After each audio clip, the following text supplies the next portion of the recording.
ஜூலை 1990 இப்படி வெளில போலான்னு எடுத்த முடிவுக்கு அடுத்து அவர் முதல்ல வந்த இடம் அரிசோனால இருக்கிற ஒரு லேக் தான். ஜூலை 1990 அரிசோனால இருக்க லேக் மெட்ன்ற ஒரு இடத்துக்கு வந்து சேர்றாரு. அவரோட காரை வறண்ட ஏரியில நிறுத்திடுறாரு.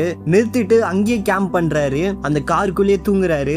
இப்படி இருக்கும்போது தான் ஒரு நைட் ரொம்ப சத்தமா இருக்குதுன்னு ஏஞ்சி பார்க்கும்போது அவரோட கார் வெள்ளத்துல அடிச்சுன்னு போத்த பாக்குறாரு. அந்த காருக்குள்ள அவரும் மாட்டிக்கிறாரு. மறுநாள் ஏஞ்சி பார்த்தா அவரோட காரோட இன்ஜின்குள்ள தண்ணி போயிட்டு இருக்கு பாக்குறாரு. காரும் ஸ்டார்ட் ஆகல. இதனால அந்த காரை அங்கே கைவிட்டுட்டு அவர்கிட்ட அந்த சேரிட்டிக்கு கொடுத்த பணம் போக மீதி கையில வெறும் $120 தான் இருந்தது. அதையும் அந்த கார் பக்கத்திலே வச்சு தீய வச்சு எரிச்சிடுறாரு. காரோட நம்பர் பிளேட்டையும் எடுத்து யாருக்குமே தெரியாத மாதிரி தூக்கி போட்டுறாரு. யாராவது இந்த காரை ஸ்டார்ட் பண்ணா அந்த கார் அவங்களுக்கே சொந்தம்னு அந்த நோட்ஸ்ல எழுதி வச்சுட்டு வராரு. நெக்ஸ்ட் அவர் போன இடம் கொலராடோ ரிவருக்கு போறாரு.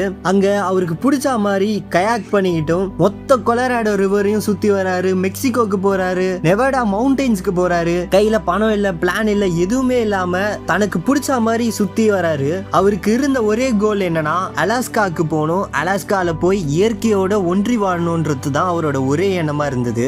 இப்படி இருக்கும்போது தான் வழியில 2 பேரை சந்திக்கிறாரு. அவங்க இவருக்கு லிஃப்டும் தராங்க. ஒருத்தங்க பேர் ஜான் பியூரஸ் அண்ட் இன்னொருத்தர் பேரு ரைனி. ஜான் பியூரஸை பொறுத்த வரைக்கும் அவங்களோட ஹஸ்பண்ட் இவங்க பிரெக்னண்டா இருக்கும் போதே விட்டு போயிட்டாங்க. அண்ட் அவங்க பையனும் வளர்ந்த பிறகு இவங்க கிட்ட பேசுறது இல்ல. இப்படி இருக்கும்போது கிறிஸ்டோபரை பார்த்த உடனே இவங்களுக்கு அவங்க பையன் ஞாபகம் வந்துருது. பாசமும் அக்கறையும் அதிகமாகுது. தன்னுடைய சொந்த பையனாவே கிறிஸ்டோபரை பார்க்க ஆரம்பிக்கிறாங்க. இப்படி இருக்கும்போது சொல்லாம கொள்ளாம கிளம்பிடுறாரு அந்த இடத்த விட்டு. கிறிஸ்டோபரோட அப்பாவுக்கும் அம்மாக்கும் கிறிஸ்டோபர் காணாம போன விஷயம் தெரிய வருது. அவர் தங்கி இருக்கிற அபார்ட்மெண்ட்டை காலி பண்ணி போயிட்டாருன்னு அவரை பத்தின ஒரு தடயமும் இல்லைன்னு தெரிய வருது. கிறிஸ்டோபரோட அம்மா அப்பா போலீஸ் கிட்ட கம்ப்ளைண்ட் பண்றாங்க. போலீஸும் அவங்களோட விசாரணையை தொடங்குறாங்க.